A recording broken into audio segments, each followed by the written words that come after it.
cat. What kind of dog do you have? Whew. Okay, so you have a cockapoo at home? So it has really like tangly, curly hair, right? So when you go to brush it, you're straightening the hair out because it's all bunched up, kind of like this, right? Is that how it is? It's all bunched up and then you brush it? Okay, so what we're going to do is we don't want to ball the wool up. We don't want to ball it up, all right? Because what we want is it brushed out. So we're going to take this wool and we're going to lay it on the card so that we can card the wool, okay? Scoot around this way, guys, a little bit. So then we're going to work with the friend, all right? Scoot around this way, guys. Scoot around. Scoot back so everybody can see. Okay, so we're going to work with the friend, all right? So both of you can put your wool on the card, or the carder, and then you're going to card your wool. You're going to, one person's going to hold this side, and the other person's going to hold it. So it's one's going to be like this, and the other's going to be like this, all right? So whose wool is this? Yours? So she's going to hold one side, and then a friend is going to hold the other, and both of you are going to put your wool on and hold it tight.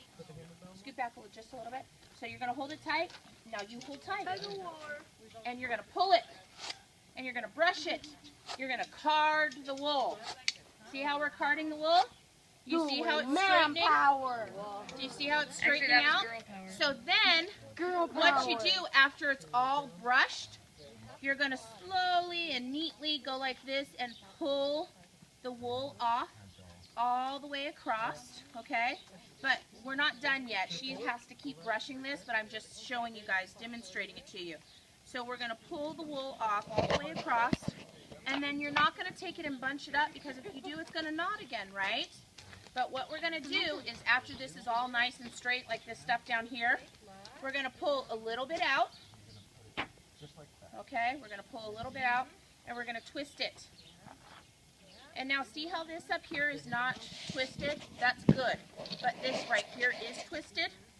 Okay, so then not everybody's going to have a spindle at the same time, okay? We only have 5, so we're going to have to share. All right, then what we do is we take the hook and we face it away from ourselves. See how it's facing towards you guys and away from me?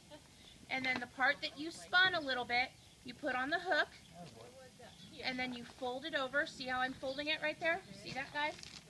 See it? Okay. And then you take the spindle and start twisting.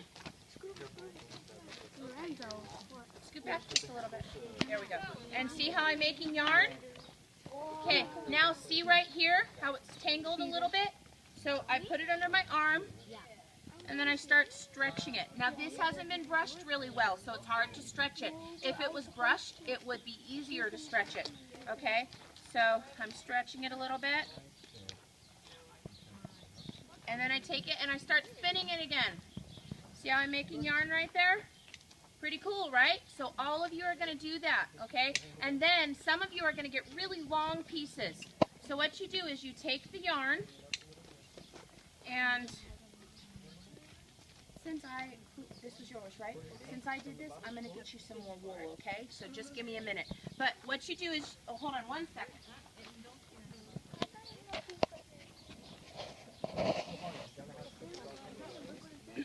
So when you have a whole bunch of yarn like this, okay, so it's on your spindle. Thank you very much for grabbing that. It's on your spindle like this, okay, and then you take the yarn. Since it's already spun, it doesn't stick very well. Why is it? Because this is just stuff that we bought from the store that they have already dyed to make it a different color. This isn't the stuff that we did. Huh? How do you dye it? How do we dye it? We use dye from like maybe plants or stuff that you buy from the store, and then you just like when you dye clothes, you soak it in the dye and it turns it colors, and then you rinse it out. So you put it over the side of your You put it over the side of your spindle and you twist. Next two. You see how I twisted it around? And then we take it back up our spindle. Now right here I would have the ball of wool, right? I would have all the wool up here, and I hook it around my spindle, and then I start spinning again. And so now it's easier because I don't have my arms spread way out trying to spin it, right? So, and then once it gets long again, if you still have more wool, which you probably won't, but then you bring it down again and you'll spin it until you get to the clump of wool down here, and you can bring it up and wrap it around your hook and then start spinning it again. Okay? And if you guys need help, either your teacher or one of the farmers will help you. Do you all understand now? Yeah? Okay, not yet. I'm going to hand out the carders, okay?